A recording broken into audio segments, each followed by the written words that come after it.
Ultra बास बिथाङा दा 40 लाखनि दा मालिक जानो हाबाय लोगोफोर। आंबो गोबां आसा खालामदोंमोन, आंनाबो टिकेटआ 60खानमोन। हेल' लोगोफोर, गिबियावनो खुलुमहरनाय थाबाय दिनैनि बे गोदान भिडिअनि गेजेरजों आंनि सनथला ब्लग 011 इउटुब चेनेलावहाय लोगोफोर। ओमफ्राय मैया जोंहा 25 तारिखआव जानानै थांबाय बङाइगावनि लटारि खेला। ओमफ्राय गोबां मानसिफ्रा आंनिफ्राय जाय आदामोना आंनिफ्राय लटारि टिकेटखौ लादोंमोन। दा गोबां मानसिफ्रा मिथिनो लुगैदोंमोन सोर मानसिया मोनलांखो, जिथुनाखि मोननांगौ एबा सोर मानसिनावहाय जाखादखो नाम्बारा, बेखौ मिथिनो लुगैदोंमोन। दा आङो बेनि थाखायनो दिनै मोनसे गोदान भिडिअ लाना फैबाय नोंसिनि थाखाय। दा बे भिडिअखौ कमप्लिटलि नायजोबबानो जाबाय। आरो जोंहा खेला जानो थांगासिनो लोगोफोर, चिरां डिस्ट्रिक्टआवहाय 28 तारिखआवहाय मोनसे दङ।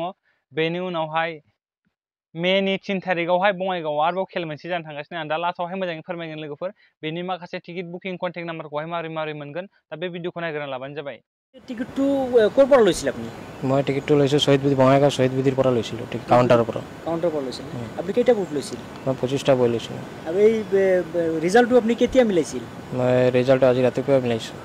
ৰিজাল্টটো মিলোৱাৰ পিছত যেতিয়া আপোনাৰ মিলি গৈছে, তেতিয়া অনুভৱটো কেনেকুৱা হৈছিল? অনুভৱটোতো বহুত খুচি হৈছিল। চবৰ আগততো মাক জনালোঁ, জনাৰ পিছত চব ফ্ৰেণ্ডক জনাই বহুত খুচি। মই ভাবাই নাই যে মই টিকেটটো মানে আগে পিছে পাইছে না নাই? আগে পিছে পোৱা নাই, প্ৰথম পাইছে? প্ৰথমবাৰ। এতিয়া গাঁৱৰ খেল, লোকেল খেলত আপুনি পাইছে? লোকেল। আপুনি এজ এ কৰ্মটো কি কৰে আপুনি? মই বঙাইগাঁও হনুমান ইলেক্ট্ৰিকত কাম কৰোঁ। শেষত দৰ্শকক কি ক'ব আপুনি যে এনেকুৱা এটা 44টা আল্ট্ৰা বাছ আপুনি পালে? মই দৰ্শকক কওঁ সবাই জানি মোৰ নিচিনা টিকেট কাটি 1-2টা টিকেট কাটিলে জানি পায় টিকেট। হয় প্ৰিয় দৰ্শক, এই যুৱকজন সুমন বৰ্মন নামৰ যুৱকজন এটা দোকানত সেই কৰ্মৰত। সেই কৰ্মৰতৰ যি উপাৰ্জনৰ টকা আছে, সেই টকা দি সেই পৰিয়ালটো পোহপাল দিয়ে। সেয়াৰ কপালটো ফুলিছে ভাগ্যৰ চকৰি দি যোৱা নিশাত ঘূৰাৰ ফলত এই যি ৰঙালী বিহু সন্মিলনী যি বৃহৎ ওভাৰ কুপনৰ খেল আছিল, তো 15 নম্বৰ যি প্ৰাইজ আছিলে, 15 নম্বৰ প্ৰাইজ আল্ট্ৰা বাছটো তেওঁ পাইছে। दा मिथिखाबाय जानांगौ जाय मानसिया मोनलांदोंमोन बे मानसिया बेनोमोन लोगोफोर, आल्ट्रा बास। बिथाङा दा 40 लाखनि दा मालिक जानो हाबाय लोगोफोर। आंबो गोबां आसा खालामदोंमोन, आंनाबो टिकेटआ 60खानमोन आरो नोंसोरबो गोबां आसा खालामदोंमोन जानांगौ।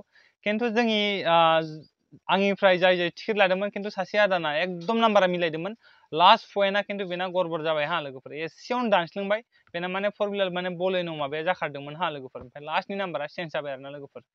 दा लोगोफोर आं दा खेलखौ खिन्थानो थांगासिनो। जोंहा 28 तारिखआव जानो थांगासिनो बे मासावनो, एप्रिलनि 28 तारिखआव जागोन, चिरां बागमारायाव जागोन। ओमफ्राय मोनसेया जाहैबाय मेनि 3 तारिखआव जागोन, बङाइगावआवहाय जागोन लोगोफोर। दा बिनि टिकेटखौहाय बहा मोनगोन आं डिसक्रिपसनाव कन्टेक्ट नाम्बार होना दोनदों।